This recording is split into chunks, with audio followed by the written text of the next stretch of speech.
Olá, pessoal. Bom dia a todos. Hoje é essa aula planejada para dia 8 de novembro de 2020, na Igreja Presbiteriana Memorial. Bom, pessoal, que bom que estamos de volta. Na semana passada eu faltei, né? Mas hoje, graças a Deus, estamos aqui para aprendermos um pouco mais da Palavra de Deus. Bom, estamos nesse tema, né?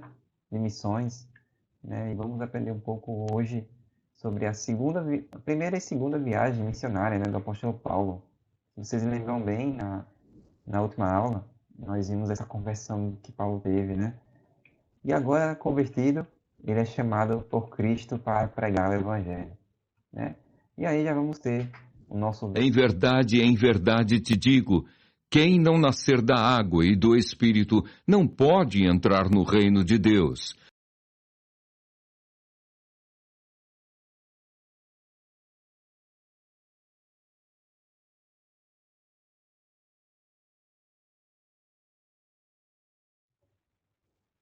Vamos relembrar aí nosso mapinha, né? Mapa Mundi.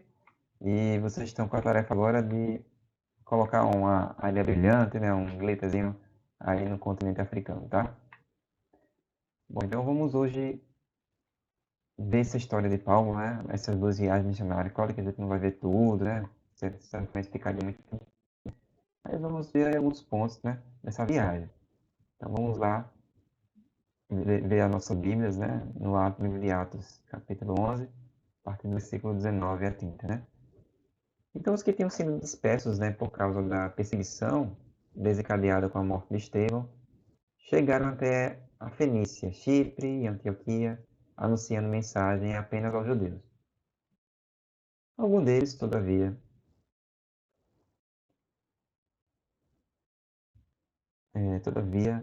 cipriotas e sirineus foram a Antioquia e começaram a falar também aos gregos, contando-lhes as boas novas a respeito de Jesus Cristo. O Senhor estava com eles, e muitos creram e se converteram no Senhor. Notícias desse fato chegaram aos ouvidos da igreja de Jerusalém, e eles enviaram Barnabé a Antioquia. Este foi chegando e vendo a graça de Deus e ficou alegre, e os animou a permanecer fiéis no Senhor, de todo o coração. Ele era um homem bom e cheio do Espírito Santo e de fé, e muitas pessoas foram acrescentadas ao Senhor. Então Barnabé foi a Tarso procurar Saulo, e quando encontrou, o levou para Antioquia. Assim, durante o ano inteiro, Barnabé e Saulo se reuniram com a igreja e ensinaram a muitos. Em Antioquia, os discípulos foram pela primeira vez chamados de cristãos, né? Então Paulo, no seu serviço missionário, né, ele recebeu a ajuda de alguns companheiros, alguns amigos, né? Dentre eles, né, a gente cita aí primeiramente Barnabé, né, cheio do Espírito Santo, né? Então eles pregaram lá na Antioquia, né? E um destaque aí que a gente faz também é que essa foi a primeira vez, né, que foram chamados de cristãos, né? Se você está percebendo, eu falei Saulo, falei Paulo, né? Aqui nessa passagem ainda está com a palavra de Saulo, né? Mas aí futuramente Saulo vai receber vai, vai ser chamado de Paulo, tá? Vai receber um novo nome. E aí, e o último versículo 30 diz: E o fizeram, enviando suas ofertas para os presbíteros pelas mãos de Barnabé e de Saulo, né? Então aí eles fizeram essa amizade, né? Essa amizade que redundava em serviço ao Senhor.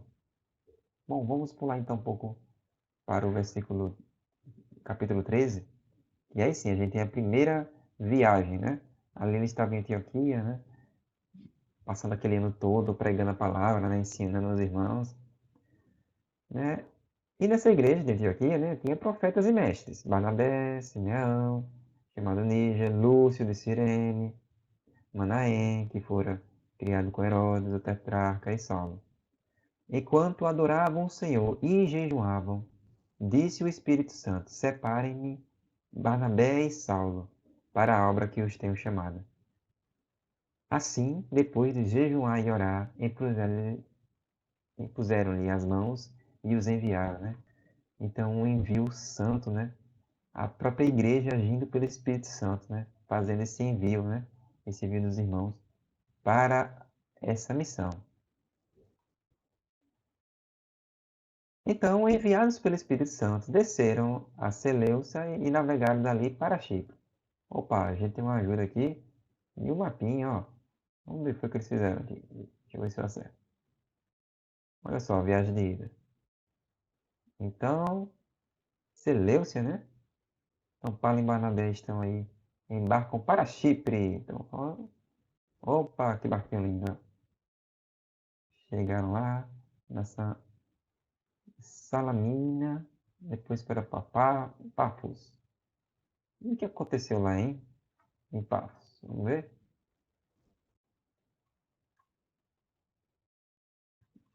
Proclamar a palavra de Deus nas sinagogas judaicas. Ah, e tem mais outro amiguinho com eles, tá? Tinha o Barnabé, né, junto com o Saulo, e tem também João. João Marcos, né, estava lá com eles para os auxiliar. Viajaram por toda a ilha até chegarem a Pafos, né? Como vocês viram lá naquele lindo mapa. Ali encontraram um judeu chamado Bar Jesus, que praticava magia e era falso profeta. Ó, bom, profeta praticando magia já sabe que é falso, né? Ele era um assessor do procônsul Sérgio Paulo. O procônsul, né, aquela pessoa importante, o governador daquela região, sendo um homem culto, né, esperto, né, mandou chamar Barnabé e Saulo, né? Uma novidade está acontecendo aqui na região. Deixa eu ver o que Barnabé e Paulo querem falar, né? Então, ele queria ouvir a palavra de Deus, né? Sabendo também que eles têm a palavra de Deus, queriam ouvir a palavra de Deus. Mas Elimas, o mágico, que esse Elimas aí é aquele Bar Jesus, né? Opôs-se a ele e tentava desviar da fé o procônsul. Então, quando o procônsul, né, foi querer ouvir da palavra de Deus, mas Jesus queria fazer a bagunça, né? Queria, não queria que o governador ouvisse da palavra de Deus, né? Por que será que ele não queria que o governador ouvisse a palavra de Deus? Sabe o que aconteceu? Saulo, e agora também essa citação, né? Também chamado Paulo, cheio do Espírito Santo, olhou firmemente para Elimas e disse: Filho do diabo, inimigo de tudo que é justo, você está cheio de toda espécie de engano e maldade. Quando é que vai parar de perverter os retos caminhos do Senhor?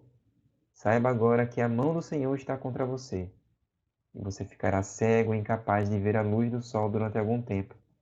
E imediatamente vieram sobre ele uma névoa e escuridão, e ele, tateando, procurava quem o guiasse pela mão.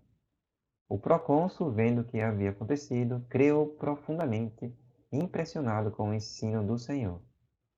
Olha só, tem até uma pintura aqui, uma pintura bem antiga, olha só, de 1515. Essa é antiga, hein?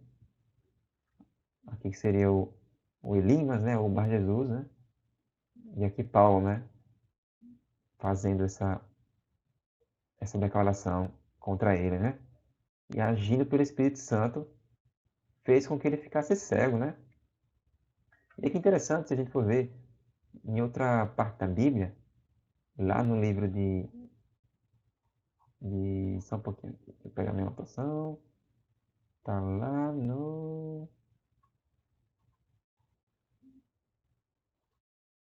Pronto, tá lá no Salmo 115, verso 4 a 8, né?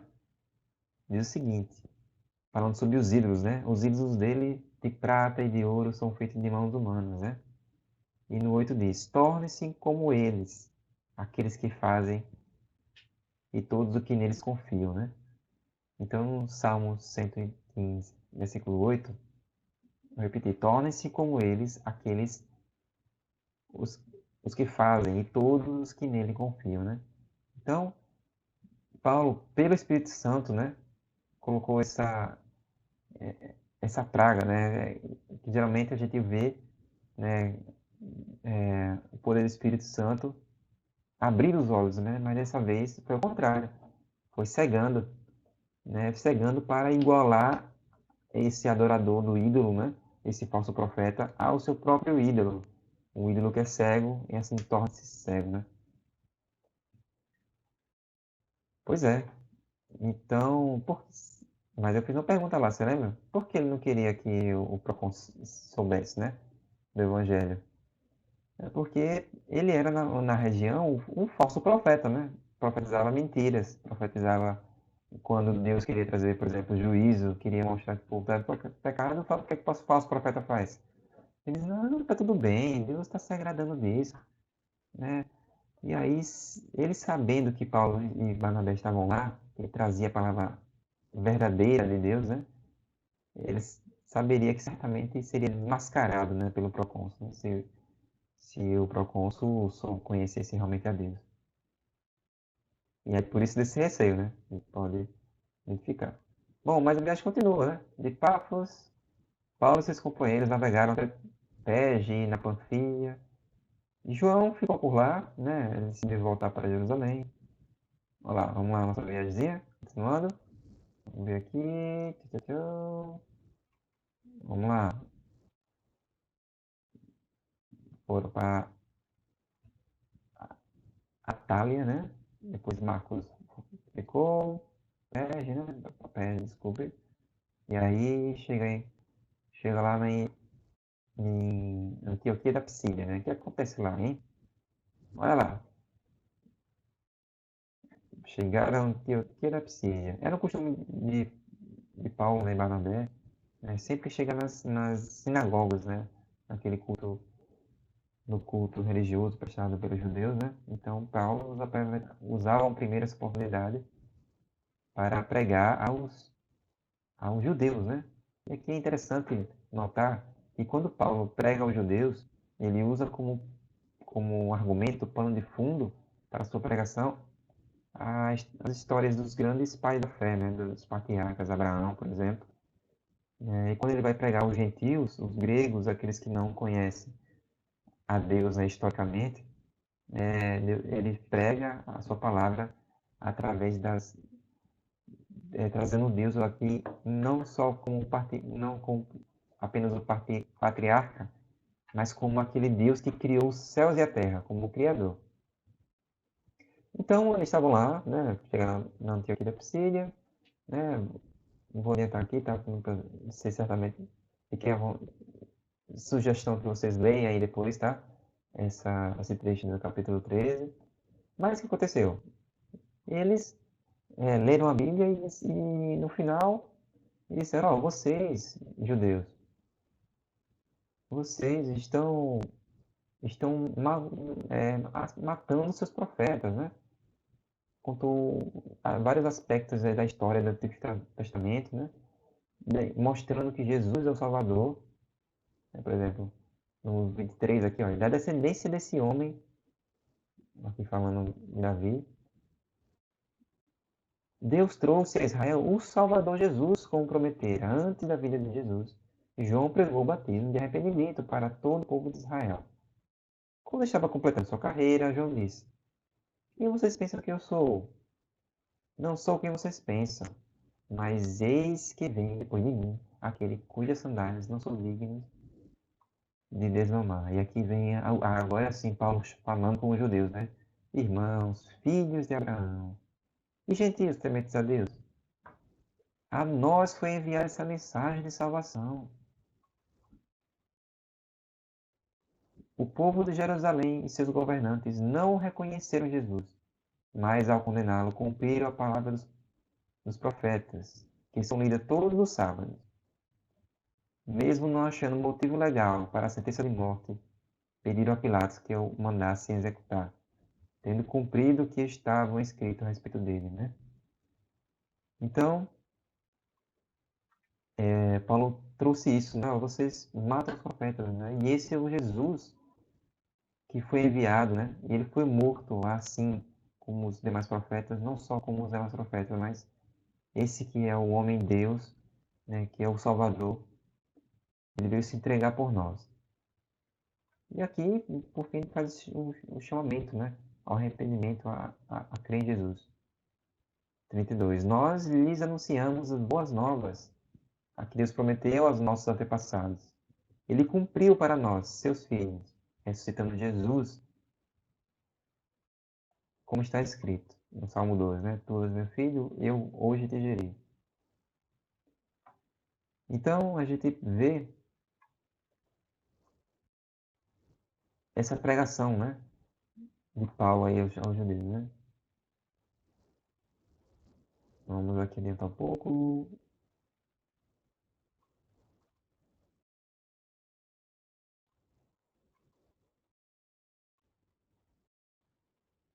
E aqui em 39. Por meio dele, 39, tá? Por meio dele, todo aquele que crê é justificado de todas as coisas, das quais não podiam ser justificadas pela lei de Moisés, né? Então ele vai explicando lá na igreja, lá em Antioquia da Psídia, né? Que todo o Antigo Testamento, toda a lei é cumprida em Cristo, né? Por meio dele, todo aquele que crê é justificado, né? De todas as coisas das quais não podiam ser justificadas pela lei de Moisés. Só que aconteceu o seguinte, né? Tudo bem, alguns creram, né, na palavra, né? E aí no sábado seguinte, ó, no 44, a cidade toda se reuniu para ouvir a palavra do Senhor, né? E os judeus estavam lá, epa! Quando eles viram a multidão, ficaram cheios de inveja. Rapaz, o que é que esse forasteiro Paulo está fazendo aqui? Né? E aí eles começaram a blasfemar, contradizer o que Paulo estava dizendo, né? Foram criar um maior alvoroço. E aí, sabe o que Paulo e Barnabé responderam para eles? Era necessário anunciar primeiro a vocês a palavra de Deus. Uma vez que a rejeitam e não se julgam dignos da vida eterna, agora nos voltamos para os gentios. Pois assim o Senhor nos ordenou. Eu fiz você luz para os gentios, para que você leve a salvação até os confins da terra.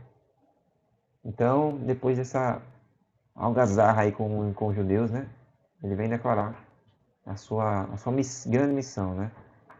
Ele veio primeiro trazer para os judeus. Ele vem na sinagoga, fala aos judeus, mas os judeus, aqueles que não querem aceitar, eles, ó, você então perdeu seu lugar. Agora vem os gentios, aqueles que não foram um povo separado por Deus, né? Aquele povo que estava alheio, né? À vontade do Senhor, que agora pode ser iluminado, né? Só que não ficou por isso não, hein? O que aconteceu depois? Vamos ver?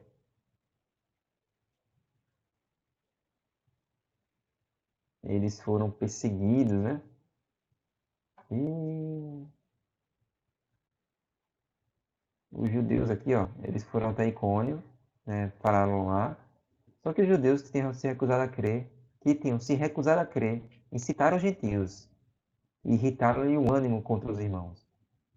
Paulo e Barnabé passaram bastante tempo ali, falando corajosamente no Senhor, né? Só que o povo ficou dividido, né? Alguns estavam a favor dos judeus, outros dos apóstolos, né?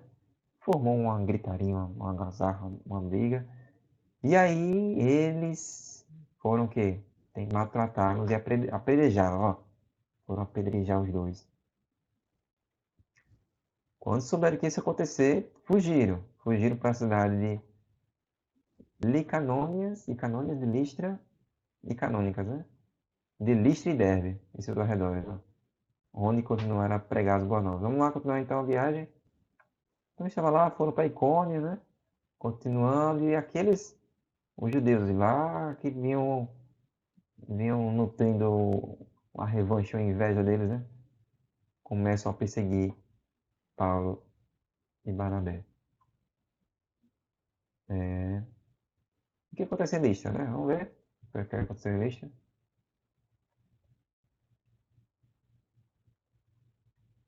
Em Listra, né?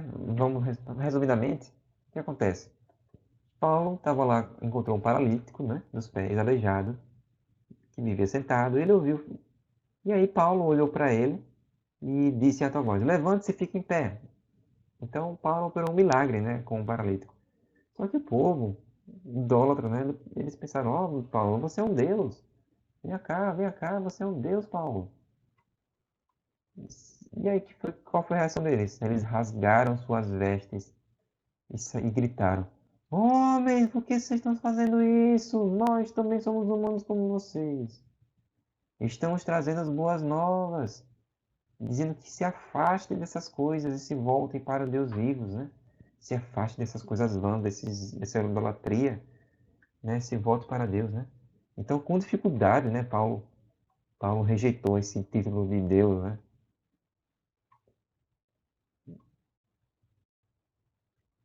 Pois é, mas os judeus estavam lá na busca, os espiões, né? Alguns judeus chegaram de Antioquia e de Icônio, ó. Desde Antioquia eles saíram perseguindo Paulo. Mudaram o ânimo da multidão, e ele passou de ser Deus agora para ser o cara do mal, né? Só que aqui eles pegaram Paulo, ó, apedrejaram Paulo e arrastaram para fora da cidade, pensando que estivesse morto. Pense na pancada. Eles apedrejaram Paulo tanto, né, que pensou que jogou ele lá porque, já morreu. Deixa pra lá. Deixa pra lá esse Paulo, né?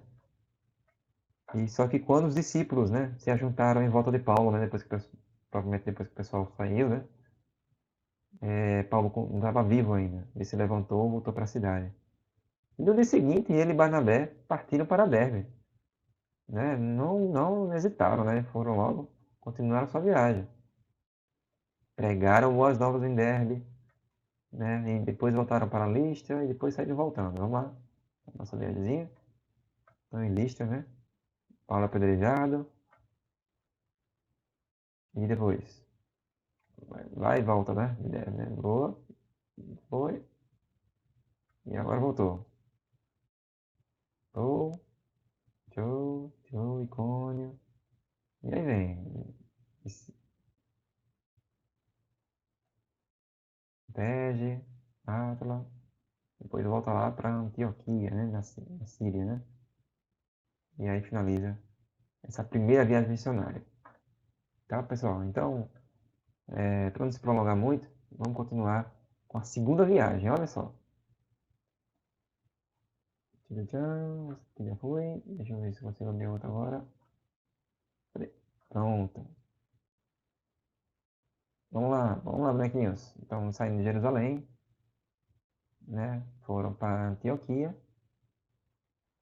Só que aí. Opa, peraí. Para aqui. Pronto. Paulo e Barnabé se desentendem a respeito de Marcos. Barnabé e Marcos embarcam para Chipre, né? Então, e Paulo continua. Paulo e Silas seguem para Síria e Cilícia.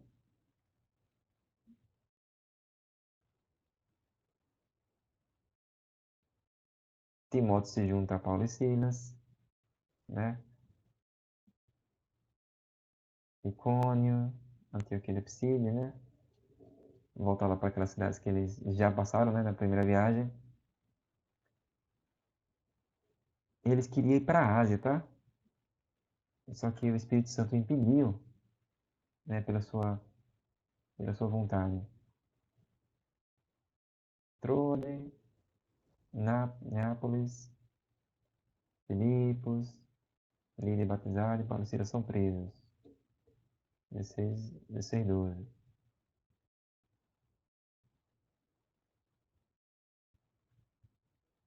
Tessalônica, então várias cidades, né?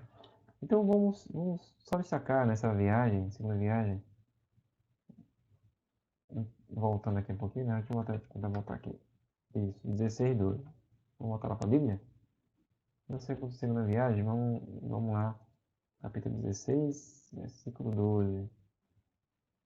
Vamos ver aqui o trecho da prisão de Paulo e Silas, né? Tcharam.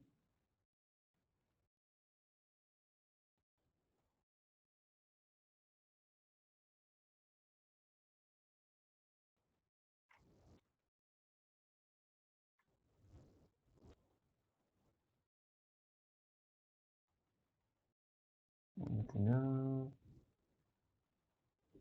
aqui, pronto. Então, 22, a multidão juntou-se contra Paulo e Silas, E os magistrados ordenaram que eles tirassem as roupas e fossem açoitados, né? Depois de ser severamente açoitados, foram lançados na prisão. O carcereiro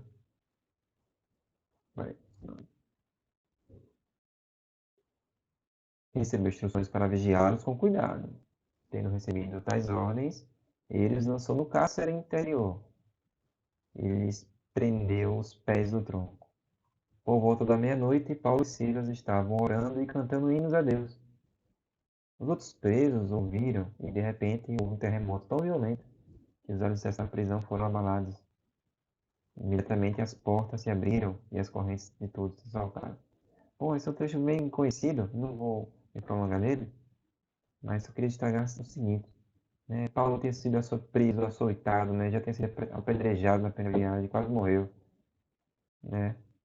E aqui, o que eles estavam fazendo aqui? Meia-noite, né? Dentro da prisão. Eles estavam murmurando, né? Enquanto de justiça eles tinham sofrido. Não, eles estavam orando, né? E cantando hinos a Deus. Aí, de repente, houve o mover do Espírito Santo, né? Acho que vocês já ouviram essa passagem, em que as correntes tem um terremoto, né? As correntes se abrem, né? Se soltam, né? E o carcereiro, por fim, ele, ele ouve a palavra de Deus e se converte, né? Então, é um trecho bastante interessante aí dessa segunda viagem de Paulo, tá? Então, ele passa aí por Filipos, Anfípolis, Apolônia, Tessalônica, Bereia, né? Já é atacado, vamos lá. Em Bereia é interessante, né? Também a atenção que se dá aos irmãos, né? Que ao ouvir a palavra de Deus, eles sempre conferiam na Bíblia o que estava escrito lá, né? Para ver se era verdade no que se falava. Então, passa em Atenas, né? E aí, continua sua viagem. Paulo permanece durante 1 ano e meio em Corinto, é levado para a proconsulado. Então, certamente é um trecho bem longo aí, não adianta a gente ir passo a passo. Aí, por fim, eles voltam a Cesareia e voltam para a base aí, e a igreja lá em Jerusalém, certo? O que a gente pode ver nessas duas viagens, né? É essa urgência, né, de Paulo para pregar o evangelho, né? A forma que ele fazia isso, né? Para os que eram judeus, ele pregava de acordo com o pai Abraão, né? Trazendo sempre a lembrança que Abraão foi salvo pela fé, né? Para os gentios, aqueles que não têm a herança histórica, né? Paulo pregava sobre, sobre a criação, né? Sobre o Deus Criador. Né? Então isso é interessante para a gente quando formos falar falar de Deus para outras pessoas, né? Temos que saber para quem estamos falando, né? Claro que a mensagem de salvação é sempre a mesma, mas existem formas diferentes de abordar. E aqui é interessante, né, que a gente vê esse agir de Deus, né, na vida de Paulo. Em verdade te digo, quem não nascer da água e do Espírito não pode entrar no reino de Deus.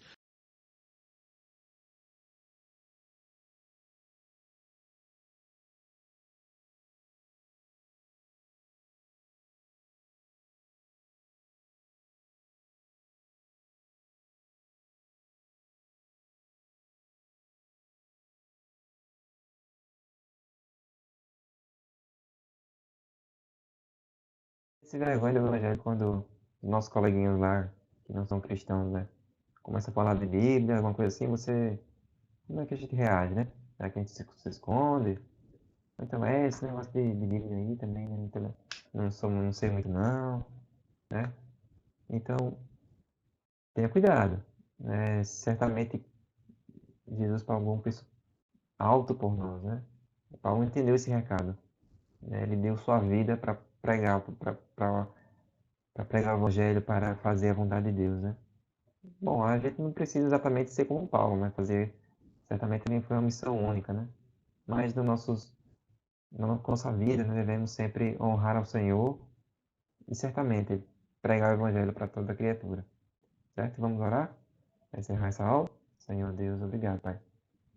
Porque o Senhor mesmo quem fortaleceu Paulo, Pai, e é o mesmo Deus que fortalece nossas vidas, para que possamos, Pai, sempre ser gratos no Senhor com tudo que o Senhor nos dá, com tudo que o Senhor faz em nós, que possamos, Senhor Deus, crescer em sabedoria, crescer, Senhor Deus, em proclamar a Tua palavra, sendo crentes, Pai, fiéis, Senhor Deus, que possam cumprir o Teu serviço, Pai, aqui na terra, para o Teu louvor e Tua glória, em nome de Jesus. Amém.